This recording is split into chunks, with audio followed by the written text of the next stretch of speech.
At least 20 people have lost their lives. A 5-story building catching fire in downtown Johannesburg. First responders on the scene. It's at the corner of Delvers and Albert Street. So let's bring you up to speed with where we are at the moment. eNCA reporters Heidi, Giokos and Bafedile Moerane are there. Let's start with Heidi. First of all, hello to you, Heidi. Let's just come back to you. Bafedile, stand by for me. I'll come to you next. Heidi, so let's just try and talk about what right now is the confusion about the number of people who've lost their lives. Robert Mulaudzi telling you it's now search and recovery, and that's important. Yes, certainly, Gareth. I'm going to move out of shot. We've managed to actually find a spot where we can get some part of the building.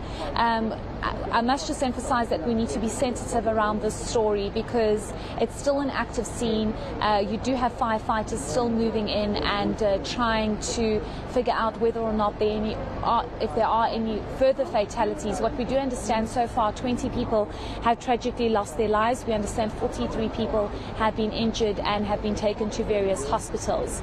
The good thing about this is that the 43 that have been treated, it's not serious injuries, according to emergency services. The tragedy in this, though, 20 people have lost their lives. We do understand that among the 20 is possibly a 1-year-old baby. We do know that there could be a possibility of more bodies being retrieved from the building, which makes it a real reality as to what exactly happened here just after 1 o'clock, 1:30 this morning, so in the early hours of this morning. The seriousness of this is that firefighters need to be very careful when moving in here because we have been told this is a hijacked building. It's basically an informal settlement within a building, and you have possibly about over 200 people staying in this building, which obviously means it's way more people than this building can actually handle and the capacity of this building. According to emergency services, we do understand that the structure of the building is not sound and they are very worried about the stability of this particular building, given the fact that they do not know, firstly, how sound the building was before the fire and now what the building is like after the fire. We do know that the fire possibly started just on the ground floor, and this seems to be a 5-story building, so it seems as if the fire went all the way up to the 5th floor, which makes it very difficult for firefighters, of course, to get through and to get through all the rubble that was inside this building. I have also been told by some eyewitnesses that the difficulty is people are trying to get back into the building, so residents that were staying in this building are trying to get back into this building because they want to collect whatever they can, or they're trying to find their loved ones, which makes it really difficult for firefighters because they need to tell them that in actual fact you cannot go inside here. This building is not structurally sound.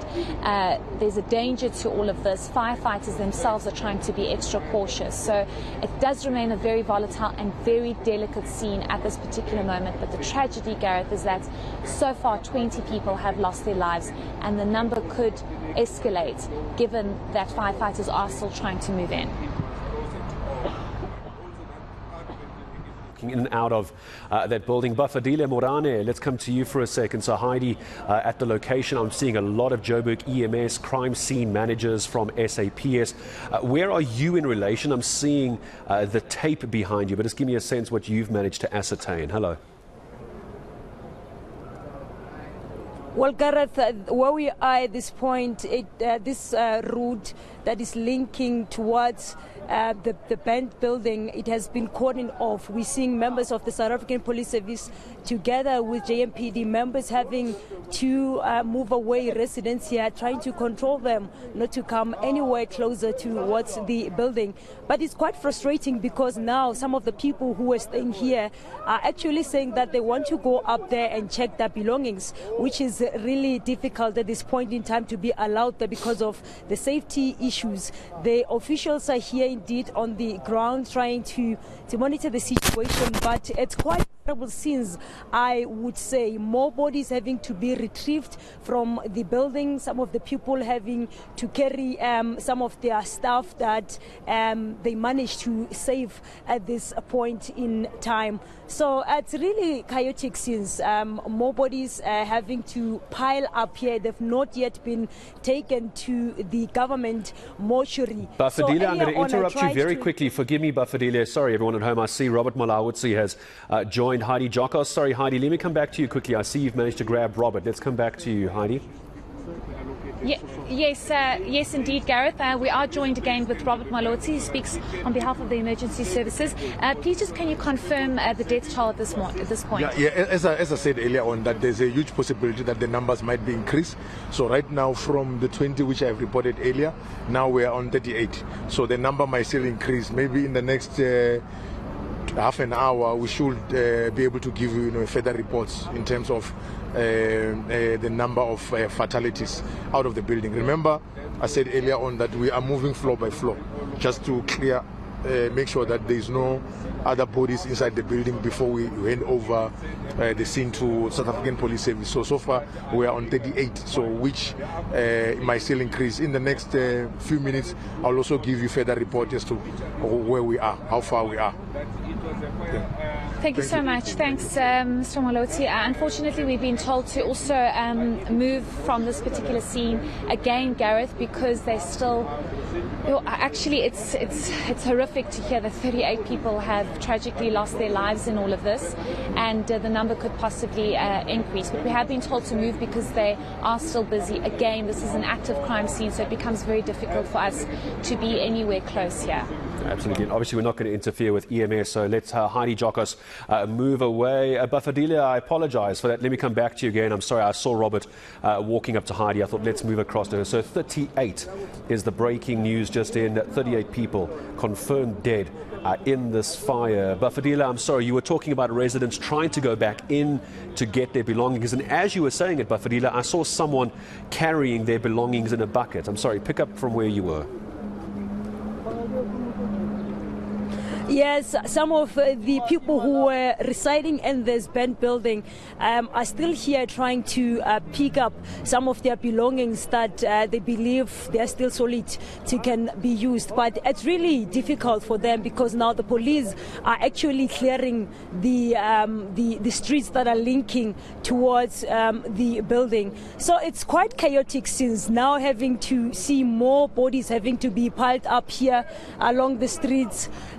Quite a terrible one, as we see one of them being carried by a member of fire department there. Really chaotic scenes at this point in time. The bodies have not yet been taken to the government mortuary. So the police are here in numbers to monitor the situation to ensure that this particular area is cordoned off, and those who are here just to watch what really is transpiring have been actually moved away as the streets are now cordoned off. I don't know if it's possible that we can try to engage some of the people here and hear from them. Hello, Malaga.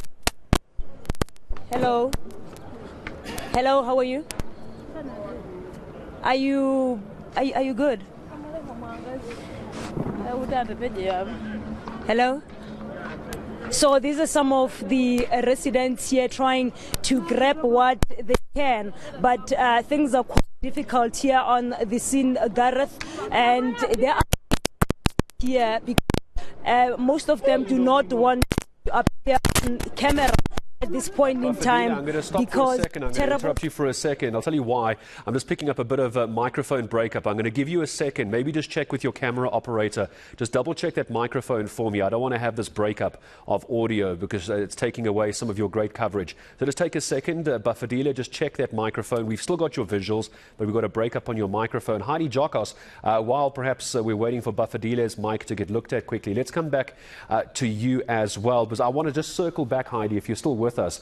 It seemed like an odd question to ask, and I'm glad you asked EMS, because I was seeing these concerns on social media that people were unnecessarily and incorrectly, tell me if you agree, linking the tremor last night to this fire. They are so far apart, it couldn't possibly have anything to do with this.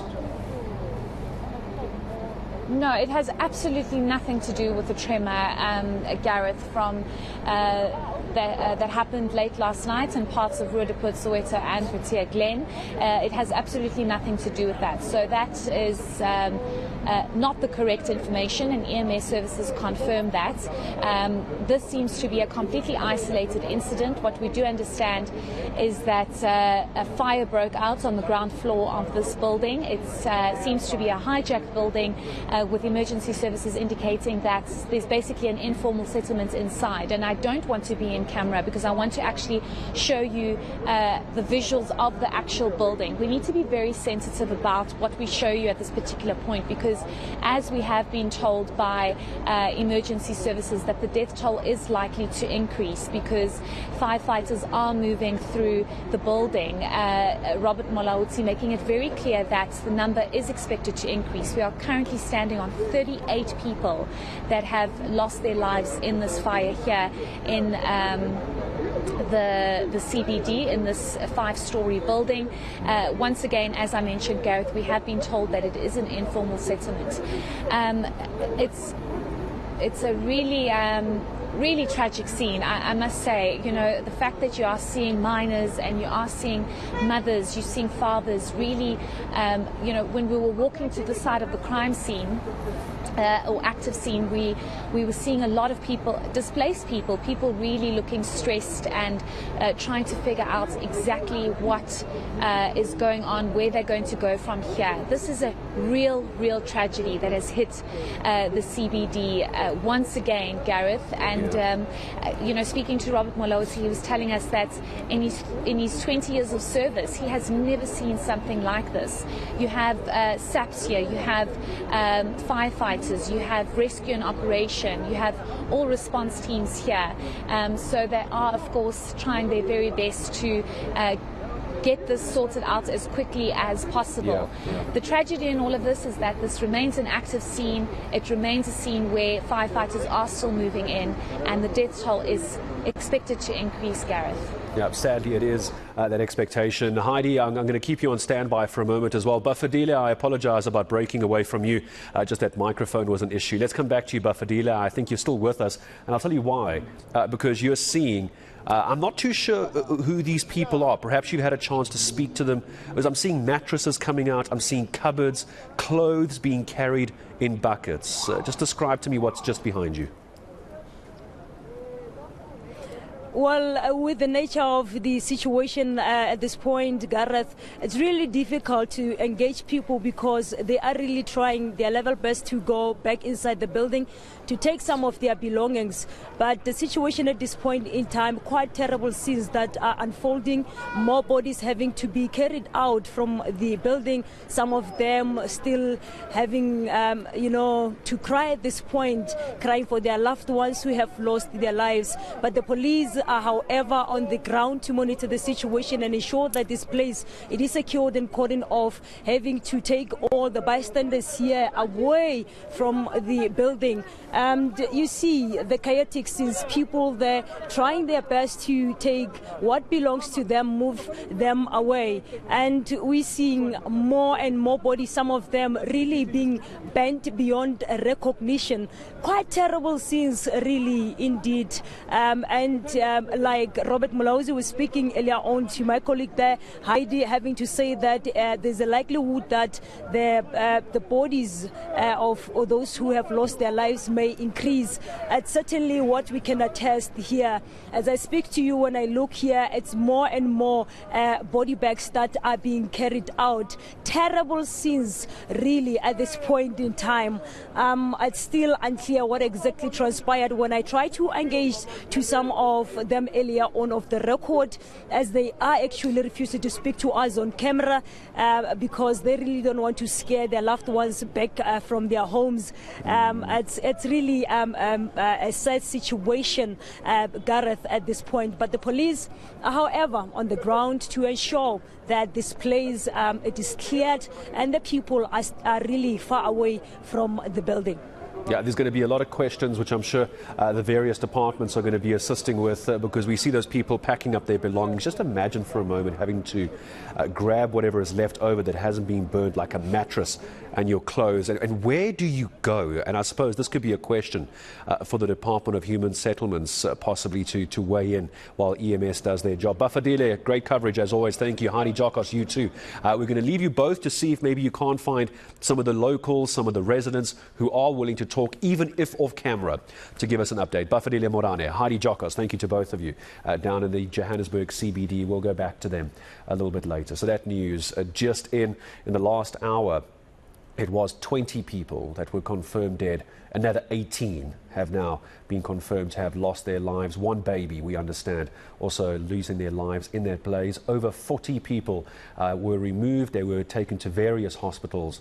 They were treated for what's called walk-in injuries, according to Johannesburg EMS. No serious injuries there. It's more often than not in a case like this, smoke inhalation.